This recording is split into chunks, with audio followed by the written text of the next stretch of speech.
Assalamualaikum warahmatullahi wabarakatuh.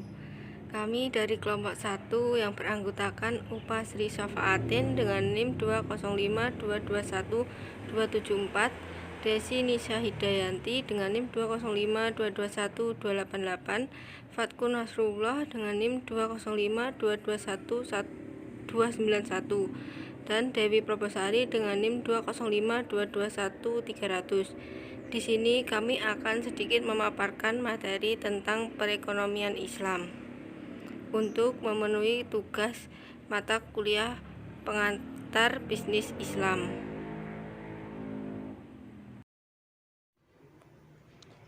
Pengertian ekonomi Islam.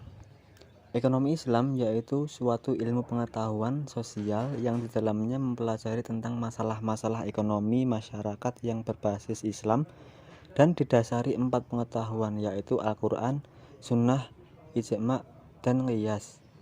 Sama seperti konsep ekonomi konvensional lainnya.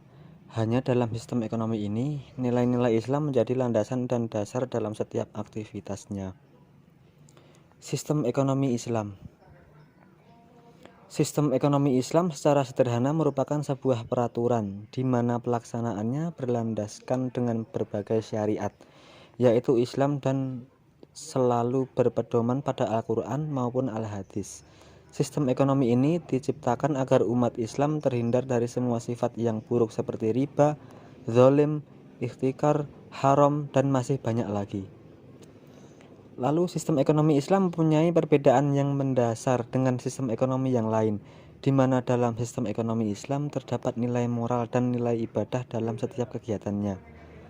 Prinsip ekonomi Islam adalah kebebasan individu, hak terhadap harta, kesamaan sosial, keselamatan sosial, larangan menumpuk kekayaan, dan larangan terhadap institusi antisosial. Dari bagian di atas, kita dapat menyimpulkan bahwa sumber-sumber hukum ekonomi Islam terdiri dari satu Al-Quran, yang kedua Al-Hadis, dan ketiga Ijtihad. Ijtihad secara jama'i disebut sebagai ijma', sedangkan ijtihad secara individu disebut dengan qiyas.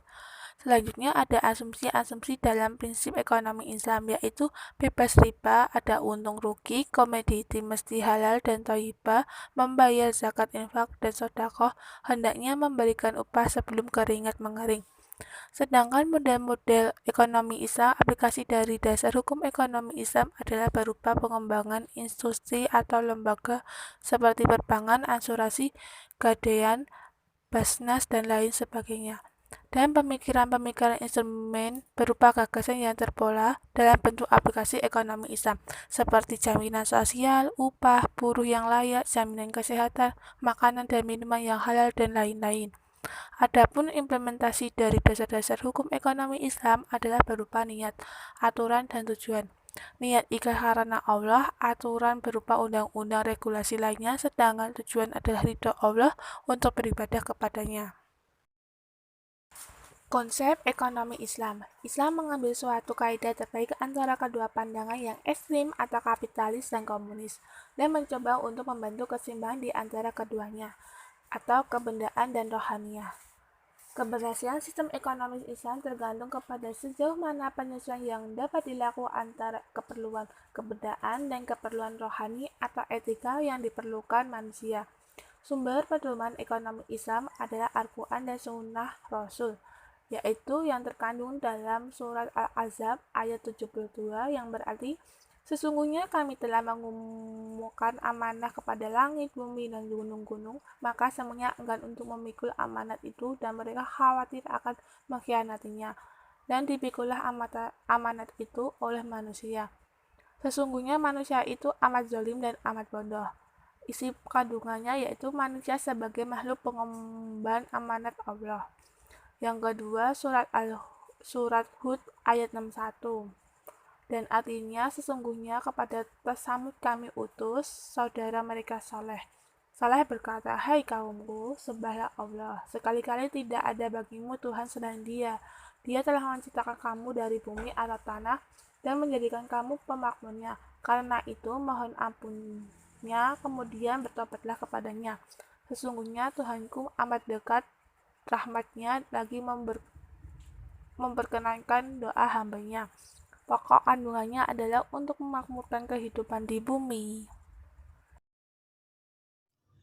Selanjutnya adalah karakteristik ekonomi Islam yang mencakup beberapa hal, yakni 1. Menggunakan sistem bagi hasil, 2. Menggabungkan antara nilai spiritual dan material, 3. Memberikan kebebasan sesuai ajaran Islam, 4. Mengakui kepemilikan multijenis, 5. Terikat akidah, syariah, serta moral, 6. Menjaga keseimbangan rohani dan jasmani, 7. Melarang praktik riba.